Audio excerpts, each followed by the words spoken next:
I don't necessarily expect that Christian Zionism is going to go away anytime soon. In fact, I would rather say to a Christian Zionist, look, you can have your theological motivation to bless Jews, whether those Jews live in the land of Israel today or whether they live in New York City or somewhere else. Pursue the idea of Jewish flourishing, but that in no way requires you to promote or defend certain practices of a nation state, namely the state of Israel. Hey friends, I am joined here by Bruce Fisk, who is Senior Research Fellow with the Network of Evangelicals for the Middle East and former professor of New Testament at Westmont College. Here we discuss his recent research on the weaponization of the Bible. That is how so many prominent Christians, especially evangelical Christian leaders and podcasters, have used the Bible, the language of moral clarity and Christian ethics, to justify the genocide in Gaza. And in the conversation, Bruce provides for us 6 distinct explanations or reasons that make sense of the Christian typical support for Israel and its oppression and its violence against the Palestinians. This is really helpful for those of us who are trying to think of those reasons and also think of ways to counter and respond to them and offer a way out that hopefully is more Christ-centered and more faithful to the message of the gospel. So this is a really important conversation. Here is my conversation with Bruce Fisk. Just to jump in the conversation right ahead, you have been involved in Palestine and Israel for a while now. Even though you are a Bible scholar by trade, you've been doing Bible scholarship for a while. So I'm kind of interested, and I think the audience would be interested, how you got into thinking and working on and writing about Palestine and Israel. Yeah, thanks, Daniel. It's been about 22 or 3 years since I kind of recognized the issue. I was studying and doing PhD work in the 90s as a New Testament scholar, but it really didn't come on my radar, to be honest, and for that I'm embarrassed. But when I made a trip, as you know, is so often the case, my eyes began to open. It was during the Second Intifada, and I began to see a little bit that didn't align with sort of the narrative that I had inherited, the sort of good guys, bad guys binary. When I began teaching New Testament at Westmont College in California, I was able to find money to support some travel, some research. And by 2005, 2006, I was volunteering, I was researching, I was doing work in the West Bank, meeting people and discovering an entire different narrative that, had been off my radar. And that evolved into a long string of about 20 years of leading student groups from Westmont College and other groups. So I had an opportunity to go back a lot and spend even a semester at a time with students, trying to introduce them to not just the world of Jesus and the New Testament, but also to the modern context, and to introduce them to the voices that they need to hear, across the spectrum, or as you would say, across the divide. So it's Nice. it's been a long journey. I think in the early years, I sort of I had it figured out, right? I understood the issues, quote unquote, and it's taken me some time before I could say, I think I'm starting to get it.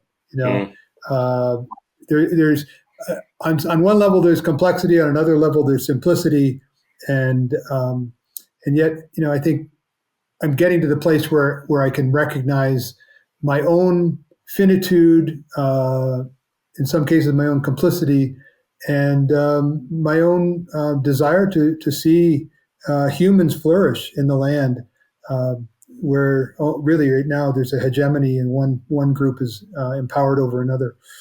Let me just add a footnote. It was my delight and privilege to meet my now wife, Alessandra Abusada, We met in Manger Square. She herself is Palestinian Peruvian, and so we've become a team on this project. She grew up in Peru, but has lived 5 years in Palestine, and so I also have her wisdom and expertise. She has a degree from Hebrew University. She speaks Arabic and Hebrew, and so I have a partner in my work. Wow, yeah, that's awesome. Yeah, and is she from Beit Sahur or from Jerusalem? No, the Abu Sada family she's from is from Beit Jala. From Ijala. So Okay, okay. I'm she's sorry. always asked. It's pretty funny. Every time she meets a Palestinian and Yeah, tells her last name Abu Zada, they yeah. say, "Oh, Beit Sahur, Beit Yeah. Sahur." No, Beit Okay. Apologies to the Bijala Musada families.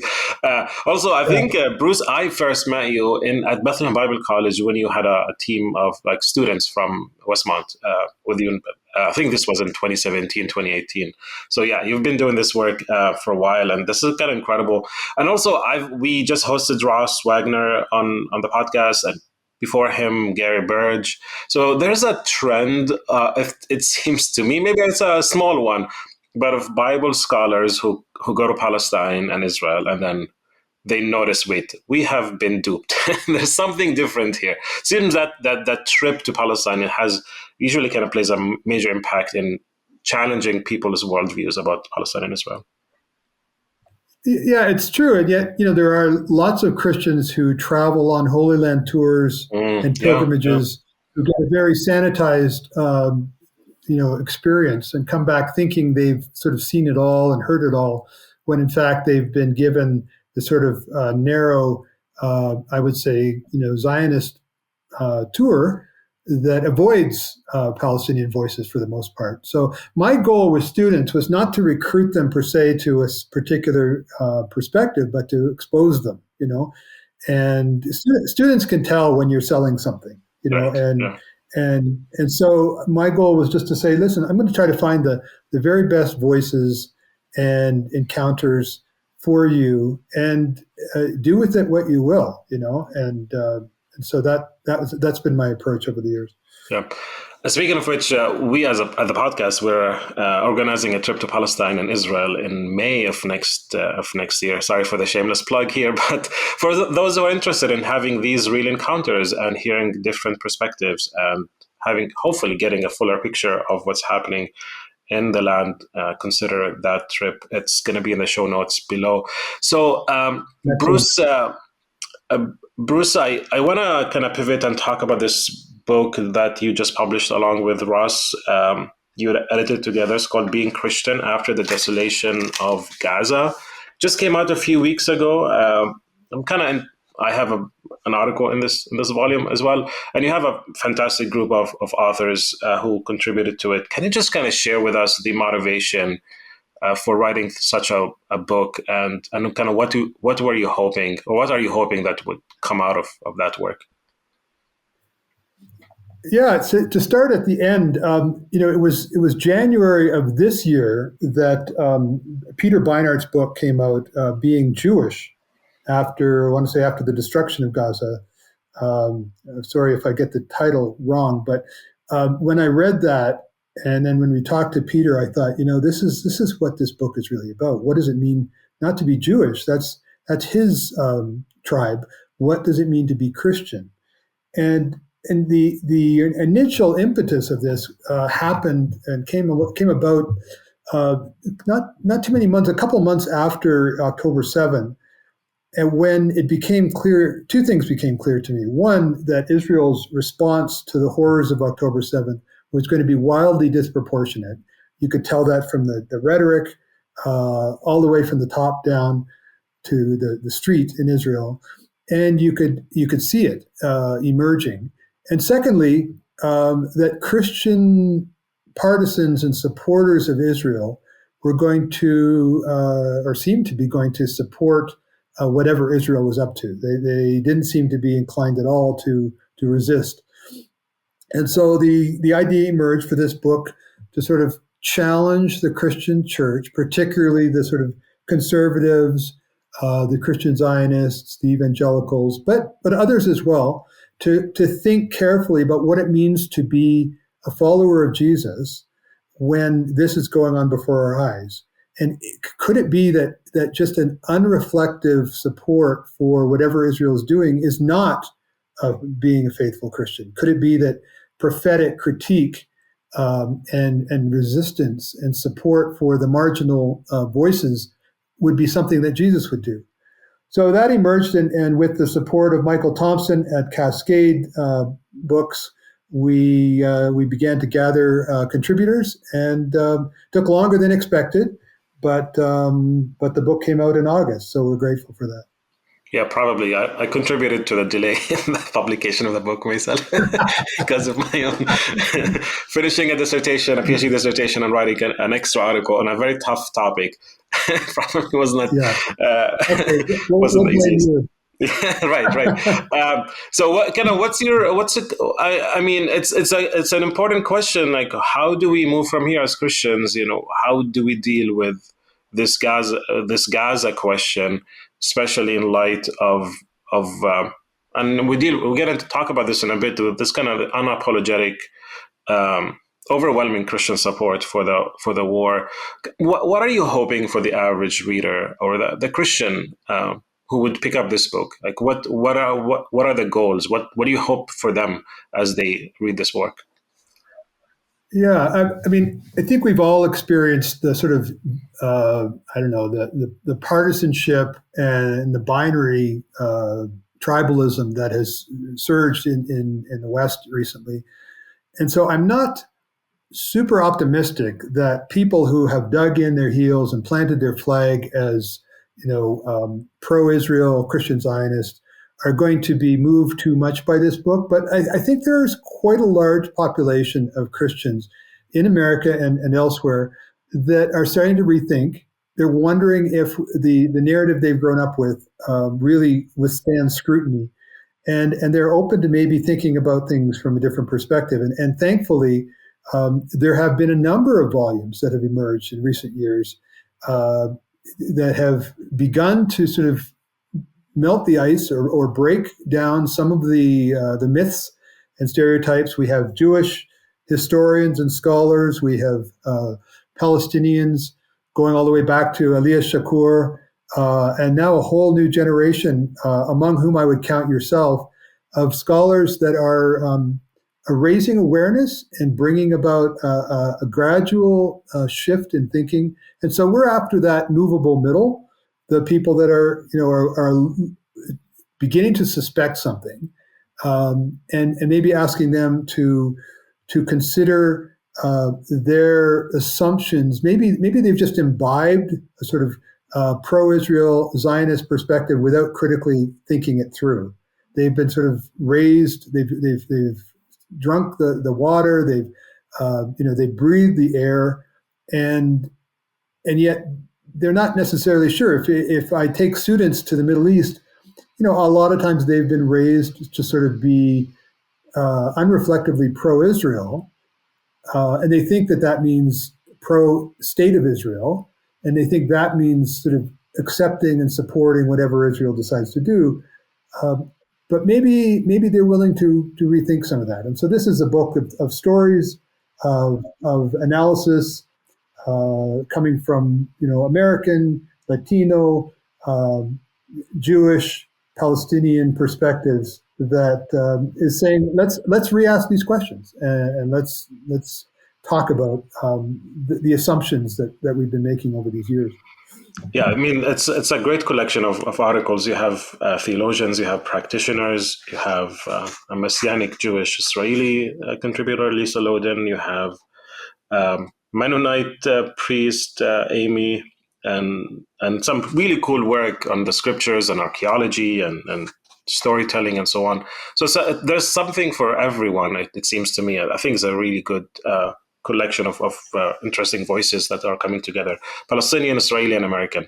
So it's a really cool work there. So let's kind of dig deep into your own contributions to the book. You have, of course, you edited the volume, but you have two articles there. The first one deals with the history of Hamas. I also wrote an article on Islam and violence and Hamas. But I just want to you mentioned your own involvement in or visit to Gaza.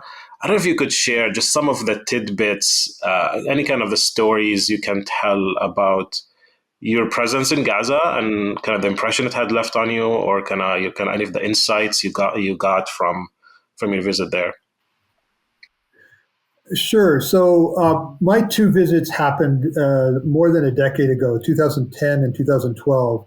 So I don't want to profess to be an expert of the situation on the ground. I was initially invited by the Palestinian Bible Society, and at the time in 2010, you needed a sponsor from inside Gaza that had some standing with Israel to request your admission. So I got that from the Palestinian Bible Society and was able to enter and traveled with local Christians to a Shifa hospital, to a refugee camp, stayed in Gaza City. On my second visit, a friend and I traveled down to the crossing, the border with Egypt. And one of the stories I tell in the book is, one of the crazier things I've done is followed the invitation of a couple of kids to go down into their tunnel. And when I first thought we were just going down the shaft, but it turned out they drew us along the tunnel, a very poorly reinforced dirt tunnel underneath the border and to the other end. I expected when we got to the other end in the dark with a few light bulbs that there'd be an exit, but instead all there was a pipe coming through the roof or the ceiling of the tunnel through which gravel was being poured. So we hung out with a couple of kids in this tunnel in a very dangerous place for a little while, and then they eventually brought this gravel into Palestine, and that was some of what was going on at that time. What struck me about that experience in particular was just how desperate these kids were. I mean, the economy was flattened by a number of assaults, including the one in 08, 09.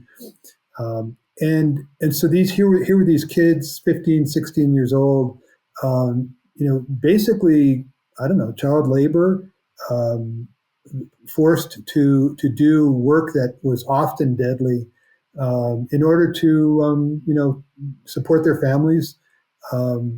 It was a eye-opening experience. It was dangerous, but, that was their life. This is what they did every day. Just to clarify, you're talking about smuggling tunnels from between Egypt and Gaza. There was a blockade, continues to be a blockade in Gaza, but Palestinians would smuggle anything and everything from Egypt into the Gaza Strip through this kind of network of tunnels. Eventually, Hamas developed those as well, but that was a way, like an underground, literally an underground black market kind of business model that Hamas and others were using to get products and food and technology into Gaza. It was no secret to Israel, and in fact, the tunnel economy at the time was really quite out in the open, and Israel could sort of open or shut the valve. They could use military hardware, aerial strikes, etc., to destroy some of these tunnels, but they were allowing them to exist in order to keep Palestinians in Gaza from starving, right? I mean, this was the economy. So whether you're bringing in gravel to rebuild a destroyed apartment building, or you're bringing in food or larger items, this was sort of the quietly acknowledged means that Israel was allowing for this to Gaza to survive. It was no secret. You get down to the border, and at the time, these Quonset had stretched almost as far as you could see, and under each of those was the tunnel entrance. So the world and the media often treat this as some kind of secret enterprise, when in fact it was just a an industry. I'm sure Hamas was benefiting greatly from taxation and kickbacks. Other business people and entrepreneurs were probably getting rich in Egypt and in Gaza. But this was the economy for a number of years. And if it's a successful business model, why wouldn't Hamas also use it for its own military interests and militia work and Absolutely. so on? Absolutely. So let's And what about? I'm sure you met a lot of Gazans. Maybe spend some time with Christian Gazans. Can anything from that experience meeting with the people? Like what impression that has left on you? Yeah, I wish I had the name that comes to my mind, but I spent some time with one of the Christian doctors, who hosted me and gave me a tour of the Shifa Hospital. Eye-opening experience in taking food into one of the refugee camps to a very distressed family. I remember one moment where in the hospital I encountered this shrink-wrapped machine in the hallway. And it struck me as odd that this thing wasn't being used. And I asked about it, and it was, I don't remember if it was a EKG machine or something like that, but it was a fancy machine that had been probably brought in through a tunnel. But there it was. And why wasn't it being used? I asked. Well, apparently Israel was not allowing in, or somehow they were blocking the rolls of graph paper or the paper that was needed. Some objects that were prevented from entering were keeping it from being used. So here we have, an article, a machine donated from wherever, Europe somewhere, unused. It's just an example to me of the kind of bizarre world that Gaza was at the time. You could spend time in the homes of Palestinians there. And then the power would go out, and you'd hear the diesel generators out in the street, spewing their smoke to give some light to the homes. Power was intermittent. And yet here were these Christians who were gathering, and I met with Protestant and also Catholic Christians. At the time, I think there was just about 1,000 of them. Now, I don't even know, Daniel. You probably know what it's down to. Yeah, about 600 or even less. Yeah, 500, 600 Christians. Yeah, so it's dropped in half. They're just a tiny fragment left. And, Palestinian Christians, whether it's in the West Bank or Gaza, sometimes have more external support to leave, and some of them take that opportunity. Yeah, and connections in the West and church communities and so on. Yeah, there's a lot to say about Gaza and the conditions before October 7 or since then. But thanks for sharing that. I think it's most people do not really understand what life was like in Gaza before October 7 and just the travesty and the poverty and the desperation that existed there. So that's really helpful. And it's really cool to have your perspective as well as an American who went there and saw all of that. Have you dreamed of traveling to Palestine-Israel, of learning on the ground from folks that you've learned from afar from for so long? Friends, now is the opportunity. Join Across the Divide for a special delegation in May 2026. We will be traveling as a community to participate in the Christ at the Checkpoint conference at Bethlehem Bible College, hearing from leaders and theologians and scholars that we've been learning from and who you've probably heard on the podcast for a number of years. We'll get to encounter them and learn from them in person and begin to build community together with Palestinians, with Israelis, with those who have committed their lives to the transformative work of nonviolent resistance, of peace building, and of resistance in the face of occupation. This trip will include a 5-day tour after Christ at the Checkpoint, where we'll go throughout the West Bank and Israel, meeting world-renowned theologians, church leaders, activists, and communities facing acute threats. We'll spend time in the South Hebron Hills. We'll get to worship and witness at Tent of Nations Farm. We'll make pilgrimage to Jerusalem, Nazareth, and the Galilee. We'll meet and learn from Palestinian Christian communities in Taibe, in Jaffa, and elsewhere. Friends, we invite you to sign up, to say yes to the trip and experience of a lifetime, from May 25th to June 4th, 2026. Check out Across the Divide social media and our website for more information on how to register. Okay, let's pivot. I want to kind of focus on the meat of our conversation today, which is based on your in the second chapter in the volume, which is on what you call Israel's Christian Armada set sail, and very provocative kind of graphic kind of image of this army of Christians who put themselves together to stand in defense of Israel's assault on Gaza. And I think some of us would know some of the names, like Russell Moore you talk about, and the Gospel Coalition, Mike Cosper, who's a well-known journalist for the Christianity Today, who made this famous podcast series on Mars Hill, The Rise and Fall of Mars Hill, a sensible, kind of thoughtful journalist who kind of unpacked what happened there. And so on and so forth, of Christians who just jumped on this bandwagon of claiming moral clarity and justifying and explaining biblically and theologically and ethically even that Christians have a duty to support Israel no matter what, with no conditions, with no limitations, and obviously with little understanding of the dynamics in Palestine and Israel. So could you unpack some of that for us? What is this moral clarity language, and what's the issue you find with it? Yeah, one of the earliest references I found to this kind of language was back after 9/11, which is 2001. William Bennett writes a book and titles it "Why We Fight: Moral Clarity and the War on Terrorism." I'm sure others used the term before that, but that introduced the term into sort of the Western American jargon. And he was proclaiming that post 9/11, all of America sort of saw clearly. They saw what the problem was. They saw the situation as basically a binary war, East versus West, kind of a clash of civilizations. And so this is why we fight, and we're united together in this fight. Bush famously said, you're either with us or with the enemy. And so this is the claim that we see all things clearly. And we saw this same kind of language the day of October 7th.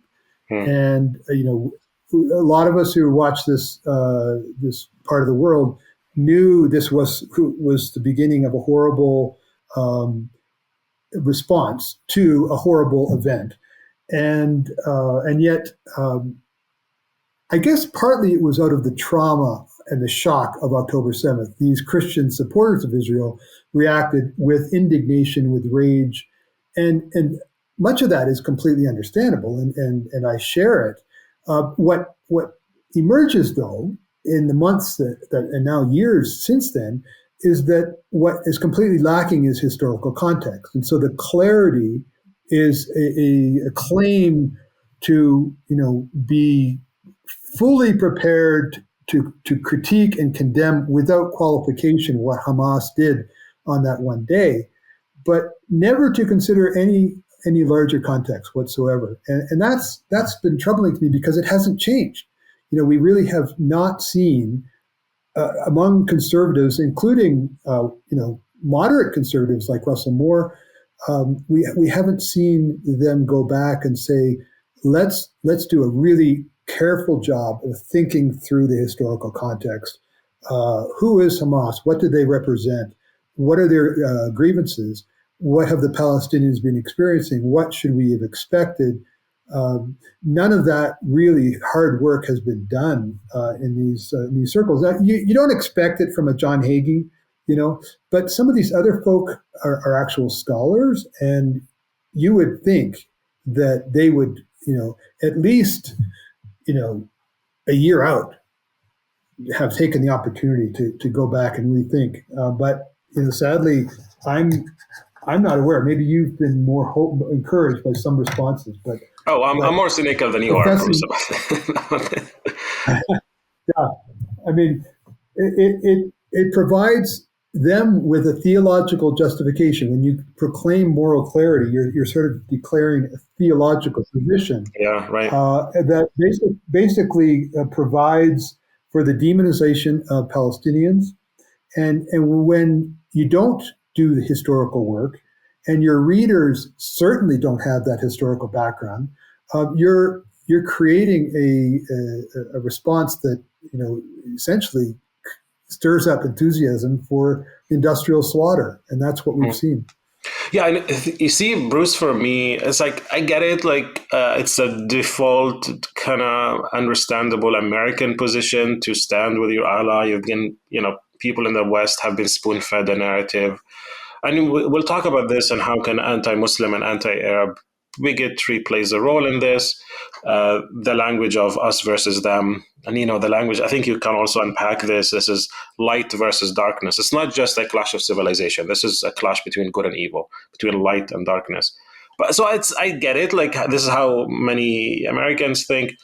I think what's been frustrating for me, again, I'm more cynical than you are about it, it's that it's been 2 years and now this has been declared a genocide. Now there's a famine. And I'm wondering, those with supposed moral clarity, where are they? Anything they want to say to us now? Any kind of critique? Any maybe like apology? It's like, oh yeah, we said this in the beginning. We didn't really expect this to happen. We are now, with the same consistent moral clarity, are coming out and saying this is actually awful and evil and genocide. But no, they kind of moved on and they're busying themselves with other topics. So it's a very opportunistic and very, I think, just awful way to use that language of moral clarity and biblical values and principles, but at the same time, you're not being consistent. And part of it, for me, comes down to a very, I don't know, a Christian nationalist or Christian supremacy attitude where at the end of the day, Palestinian lives do not matter to them. The dignity of Palestinians doesn't matter. The humanity, their international law, human rights, whatever, do not really matter to them. And that's kind of the heart of the issue for me. It's not about moral clarity. It's about a very corrupt and, I think, immoral position that they have taken. Well, the way it's been, sustained, I think, first of all, to maintain this position as a Christian Zionist or a Christian partisan of Israel, you have to essentially dismiss the world's watchdogs. You have to dismiss Hamas statistics and essentially embrace the Israeli and IDF narratives. And in any war, armies lie. This is just how it works. American military lies. Of course, Israel is going to lie. Of course, Hamas is going to lie. But what has happened is the narrative that Hamas is ultimately to blame for everything, including the present day, has continued to work, and that surprised me a little bit. But when you hear folks continue to sort of support the Israeli line, it's always lament. I'm sorry that so many Palestinians have died, but Israel's doing what it can to avoid civilian casualties, and if only Hamas would surrender, that's the problem. And that hasn't changed. It's continued to be the narrative and the way people, I suppose, can sleep at night. They can feel sorry for the loss of life, but feel like their team is not in any way to blame. Yeah. How do you respond to the claim, which I think it was very common at the time, Russell Moore made that statement and others, that Israel has a right to defend itself? Like, they got attacked, and they have a right to defend themselves. Like, does Israel have the right? Like, how do you respond to these claims by Christians and others? I mean, everyone else is using this talking point too. Absolutely. And it's remarkable, isn't it, how consistently we hear that language. So the response that I found fairly helpful, and I reference it in my chapter, is a response that is expressed well by Noura Erakat. She's a professor at Rutgers, Palestinian-American human rights lawyer.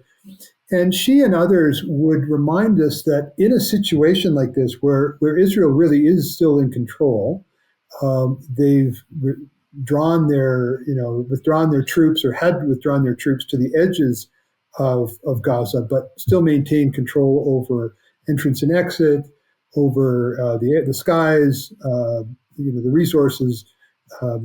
That, as far as the legal community is concerned, Israel continues to occupy Gaza.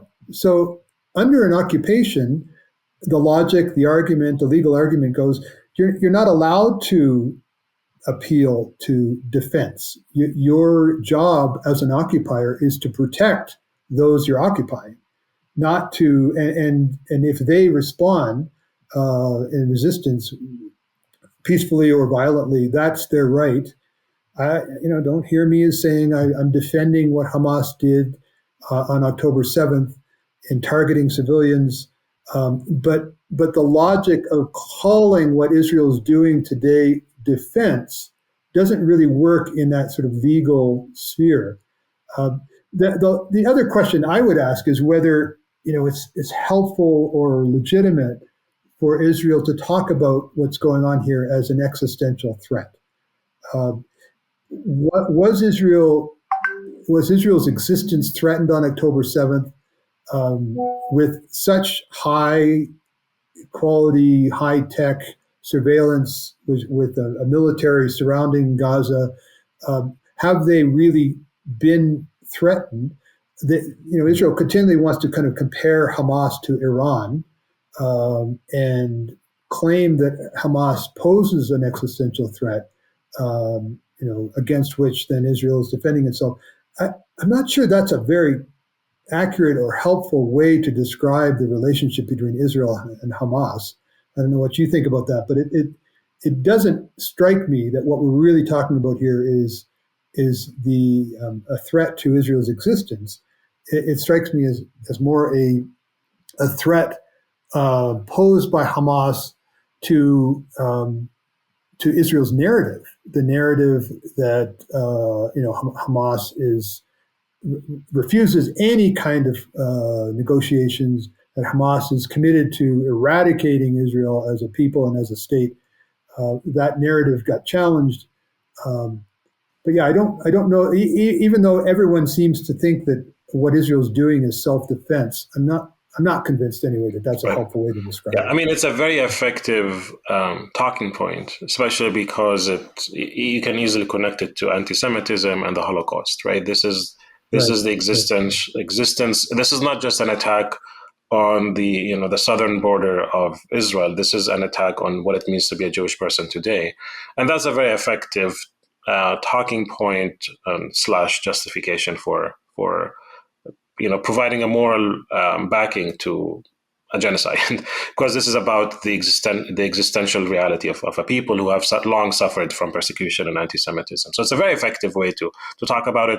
And you did a great job, even though like in passing, just also highlighting the attacks on October 7 and the kind of the limits of what happened, and also credible accounts of Israeli responsibility for a large number. We don't really know exact numbers of civilian Israeli casualties because of the activation of the Hannibal Directive.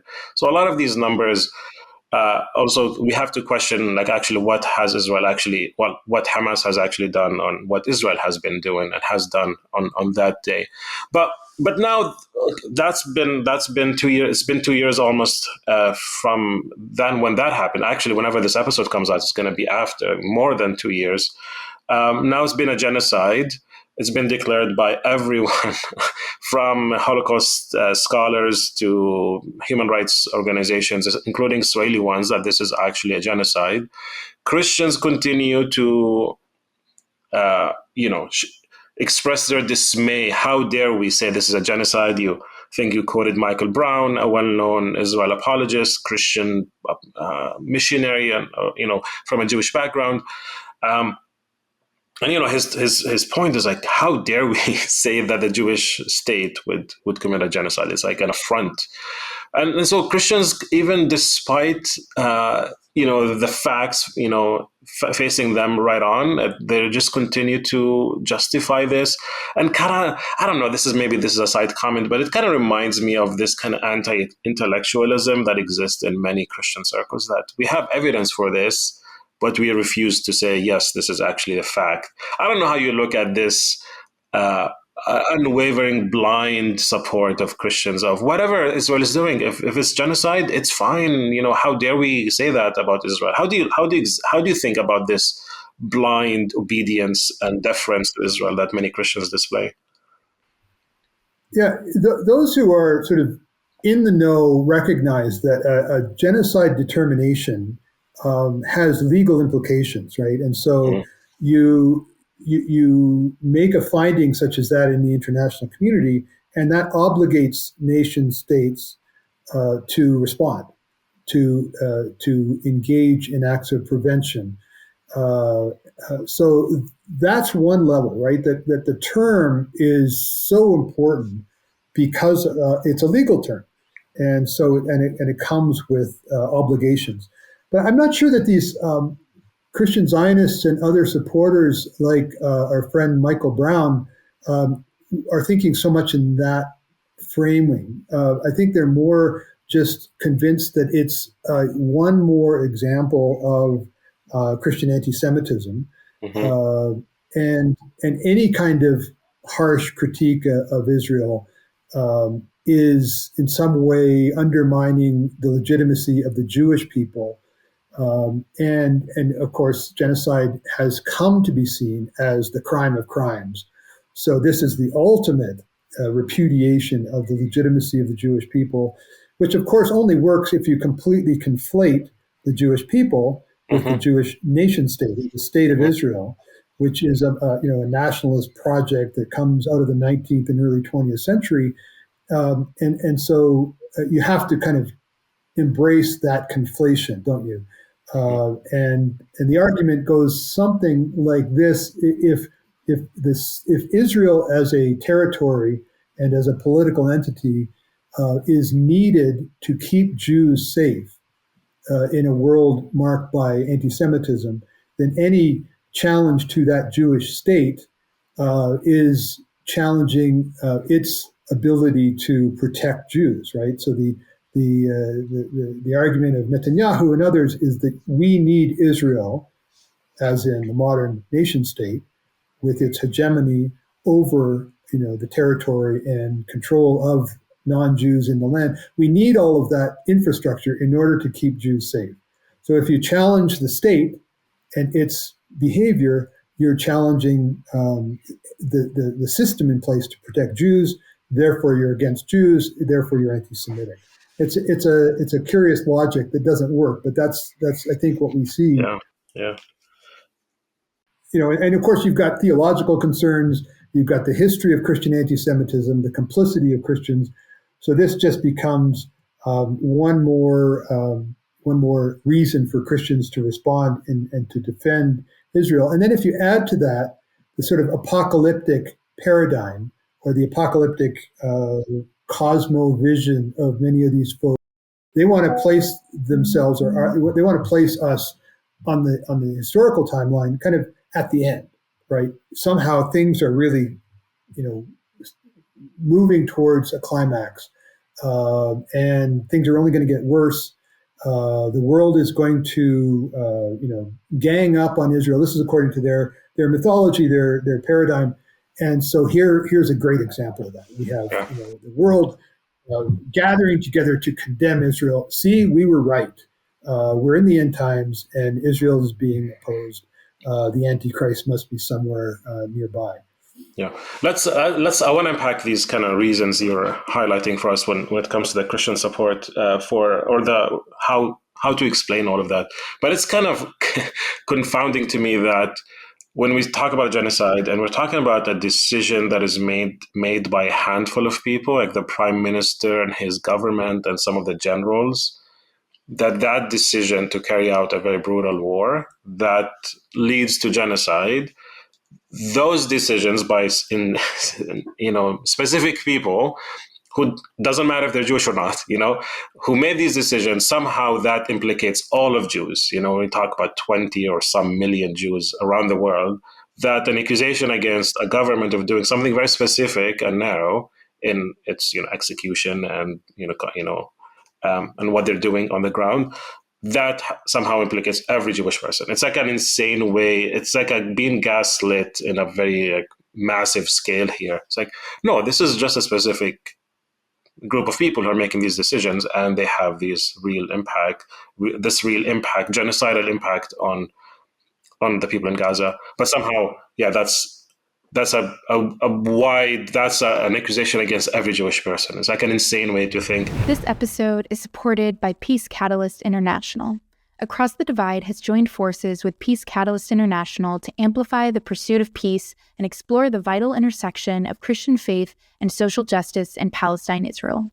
Both Peace Catalyst and Across the Divide are committed to supporting Christians worldwide to move beyond apathy and into active solidarity, working together for a holistic and just peace for everyone in the land. By supporting this partnership, you can help elevate Palestinian voices and initiatives working for peace all over the world. Visit Peace Catalyst International's website to learn more about their work, and consider giving to them directly or supporting us through our page on the Peace Catalyst website. The link is available in the show notes. Together, we can equip Christians to begin following Jesus in this sacred and healing work for a just peace. Just because of the limitation of time, I would love to. You do this really well in the book, and highly recommend people to get the book and read through all of that stuff. But you highlight for us 6 main reasons that could explain to some of us, to us, why there's such an ardent, unapologetic, uncritical support for Israel by so many Christians. Can you help us unpack these kind of 6 reasons you discovered in your research? Yeah, I've been tracking this for quite a while, and some of these 6 reasons that I'm isolating are more understandable. I feel more sympathy towards some than others, but yeah, if I could just go through them real quickly. The first one I highlight is just the Christian feeling or sense of kinship with Jews. I mean, right? Jews gave us the Bible, gave us Jesus. As Jesus himself says in the Gospel of John, salvation is from the Jews. So you've got all these kind of good reasons, biblical, theological, historical, to sort of feel affinity or kinship with Jewish people. So okay, that's kind of foundational. And then of course you've got the subsequent centuries of anti-Semitism and the contrition that Jews or that Christians feel today towards our behavior in the past. And you can go through the history and look at how the Jews have been objectified and demonized and killed with theological justification. And so we're post Holocaust, the Christian world kind of looked around and said, how did that happen? How did we let that happen? Oh, right, we've been kind of moving in this direction for centuries. So there's contrition, and because 1948 happened so quickly after the Holocaust, you have this notion that the state of Israel is sort of the debt the world owes to the Jews for what we, especially we Christians in the West, did towards Jews. So contrition, first of all, that affinity, and then contrition for anti-Semitism, which, as we've already mentioned, gets conflated with critique of Israel. A third reason is this idea that we see the hand of God at work in recent days, and so in particular, the outcomes of 1948 of the war between Palestinians and Arabs on the one hand, and Israel or Jews, the Zionists on the other, and then 1967. The outcomes of those, the victories for the Zionists, for Israel, must be works of God. These are miracles. You hear this kind of language all the time, and if you accept that or embrace that, then you clearly know which side God is on. Right, the one who did the miracle, God, is clearly fighting on Israel's behalf, on that behalf of Jews. The problem with this, as I've argued in this book and elsewhere, is that this claim is really kind of driven by theology or driven by presuppositions. It's not based upon serious historical evidence. When you actually look at the evidence, people like Benny Morris and Ilan Pappé, Israeli journalists or Israeli historians, have done the hard work of looking at the facts on the ground in 1947, 1948, 49, in 1967. And the conclusion is actually, the results of those wars were as we might expect. The stronger side prevailed. And so the evidence that we've got clearly the hand of God at work is lacking. If you're looking seriously at historically, you don't find shocking results that can only be explained by some kind of supernatural intervention. Nevertheless, right, that's a very common. Like Moses raising his arms and then defeating the Amalekites, right? Like God's supernatural power prevailing because he raised his arms. To use that language from Exodus, right? Yeah. Yes, exactly. Again, it's so popular, right? You hear this all the time, and it's just accepted and as if it was self-evident. A fourth concern that evangelicals and Christians have is about Islam. I'm not a big fan of Islamophobia as a term, but certainly anti-Islamic or anti-Arab, anti-Muslim bigotry is a thing. And that's especially been surging since 9/11, 24 years ago, and so Christians have jumped on this train that argues that Islam is essentially a violent religion, and so militant Islamists are conflated or expanded to include all Muslims. And Muslims and Arabs are often conflated, and that includes all Palestinians. So the entire, Arab world, the entire Muslim world, and the Palestinian world all gets sort of tied together as dangerous to the West. And you have this sort of clash of civilizations notion that Samuel Huntington promotes, that others have taken up to suggest that really. We're in a battle for the survival of civilization, and Islam is the enemy. It used to be communism, but we sort of put that one over here, and now the real enemy is Islam. Yeah, just conveniently change your enemies, right? You just switch from one enemy to the other.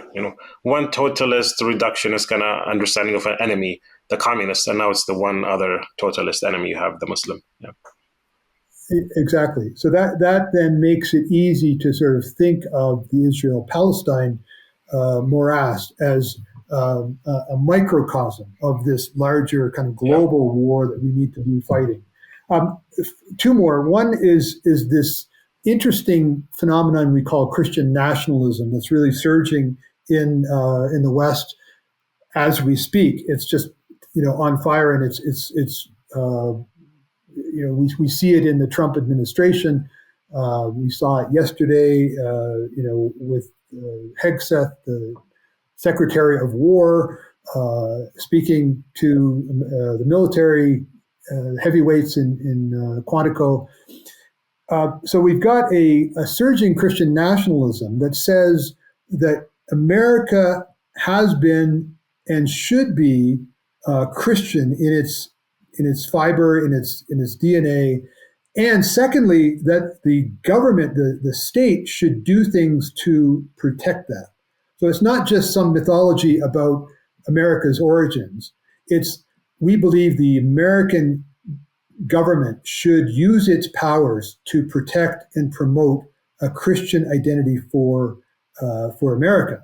Well, if you're thinking along those lines, it's very tempting to see parallels and to draw strength and encouragement from Jewish nationalism, which is another form of state-sponsored Jewish supremacy. So you have Jewish nationalism in Israel and Christian nationalism in America kind of meeting each other, defending its own, I would say, supremacist thinking by appealing to the story of the other. And so those two reinforce each other.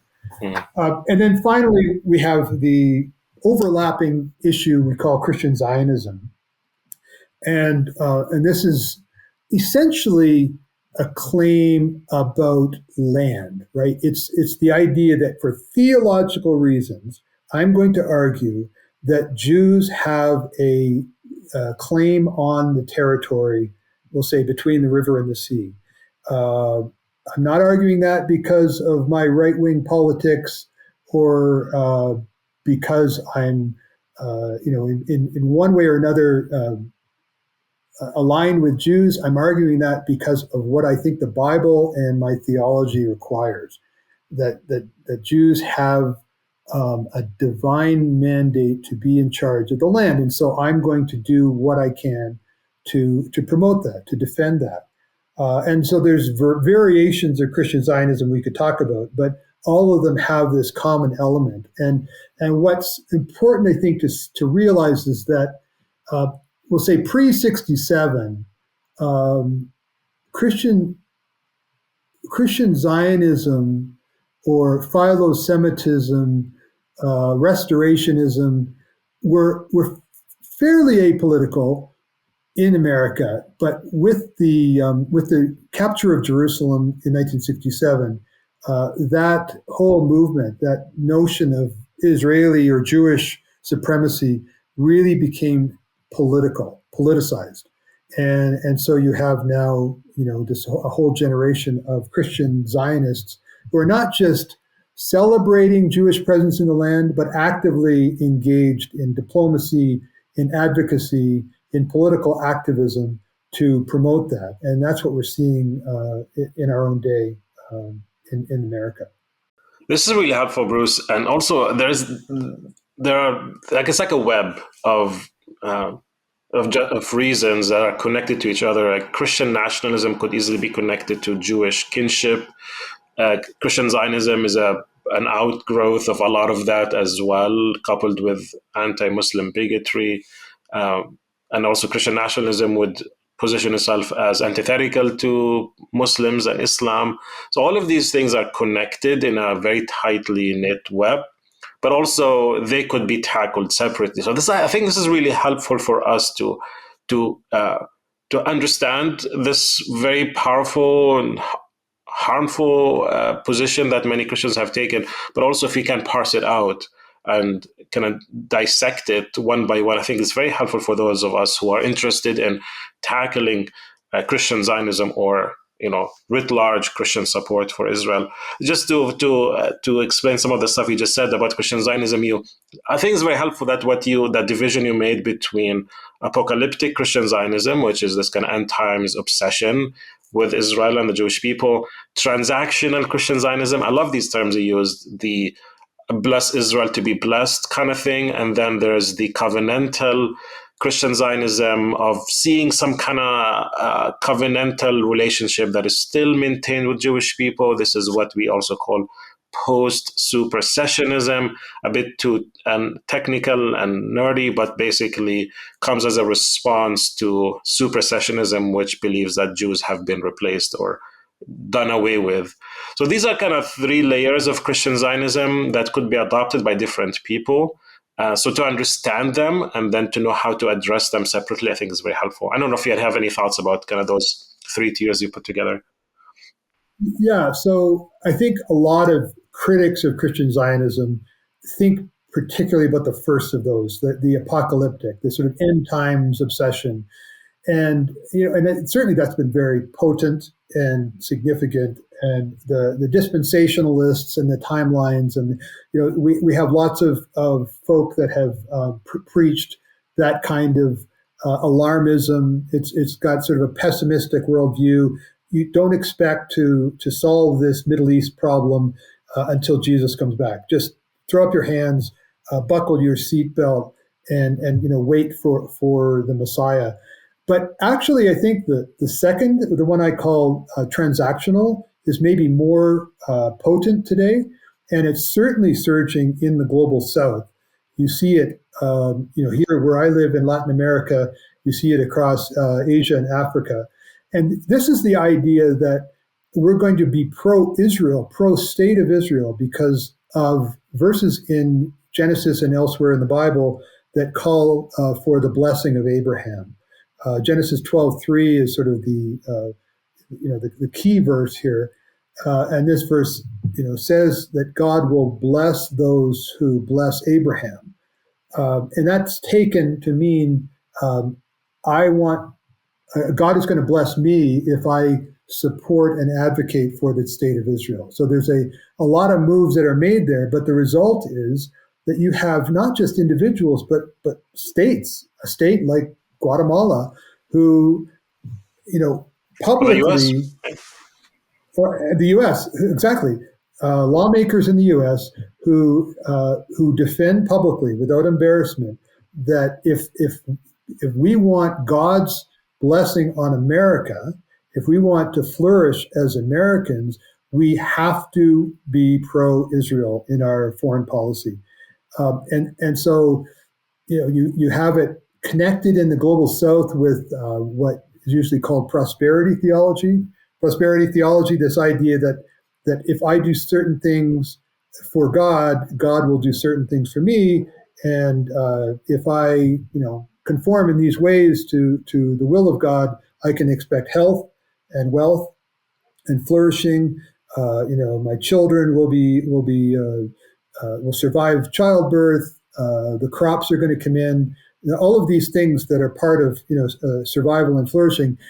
Those things we can expect from God if we conform to this sort of blessing Israel paradigm, and it's transactional in the sense that it sort of treats God as sort of predictable and mechanistic. If I do this, God will do that, and yeah, you hear it, in the pueblos and the villages in the global South, but you also hear it from lawmakers in Washington D.C. It's quite remarkably resilient. And some of these folk have no concerns about timelines or apocalypticism, and so they're really promoting or defending their pro-Israel politics based on really a kind of a self-absorbed very interest self-interested. Yeah. That's really good. So as we wrap up, you to stick with your nautical example of the Armada, you talk about swimming against the current, moving forward, and you you refer to the authors of the volume as the wrong kind of Christians by referencing Winnie the Pooh, the wrong kind of honey. So for those of us who are the wrong kind of Christians, I would argue that the faithful, Bible-believing, gospel-following, Christians. How can we swim? What does it look like to swim against this armada of Christian Zionists or Christian supporters of Israel? Like, if you can give some kind of tips, or I think unpacking the 6 reasons is one way to do it, at least intellectually and theologically. But what does it look like for us moving forward now? Yeah, unfortunately, scholars like to think that writing the perfect book is going to solve the problem, and yet most people don't change their minds, from reading a book. Mm-hmm. More likely, it will take an encounter, and it doesn't have to be an encounter in the Holy Land, but it's going to have to be. It probably will need to be relationships, and so I would encourage, those of us who might be the wrong sort of Christians, or at least the ones that are branded as problematic. I would encourage us to build relationships and to draw friends, maybe who are unreflective, pro-Israel, anti-Palestinian Christians. I would encourage us to bring those people into our relationships, introduce them to some of our friends. I would also encourage us to think that we can have maybe more modest expectations. I don't necessarily expect that Christian Zionism is going to go away anytime soon. In fact, I would rather say to a Christian Zionist, look, you can have your theological motivation to bless Jews. Whether those Jews live in the land of Israel today or whether they live in New York City or somewhere else, pursue the idea of Jewish flourishing, but that in no way requires you to promote or defend certain practices of a nation state, namely the state of Israel. So you can hang on to if you want, your philo-Semitism and celebrate it, and welcome Jews, oppose anti-Semitism wherever it may be found, at the same time that you speak out critically, prophetically, biblically against some of the abuses that are going on and the policies that are really indefensible when it comes to the state of Israel and its treatment of the non-Jews under their control. So that's a more modest goal. I'm not sure that we're going to dismantle an entire theology, but I think we can maybe do a better job separating out a love for the Jews from a knee-jerk support and defense of anything that the state of Israel is doing. Yeah, that's right. Okay. Yeah, we'll have to leave it here. Bruce, this is really helpful. Thanks a lot for this. I want to bring you back and talk about Joshua and genocide and how to read the scriptures in the midst of a genocide. This is a very powerful presentation you gave at the recent Church of the Crossroads conference. But anyway, thanks a lot for this, man. This is really helpful. Hopefully the audience would be helpful for the audience to think of ways to disentangle and to critique and to speak also to their neighbors and their friends about all of this stuff, and hopefully going to lead to a better way to think about the situation and advocate for peace and justice for both people. Thanks a lot, Bruce. All right, man. Take care. Thanks for tuning in to this episode of Across the Divide. We are so grateful for your support and interest. The hosts of this podcast are Daniel Banura, Jennifer Madrand, and myself, Abir Shahadi. Salim Anfous is our producer.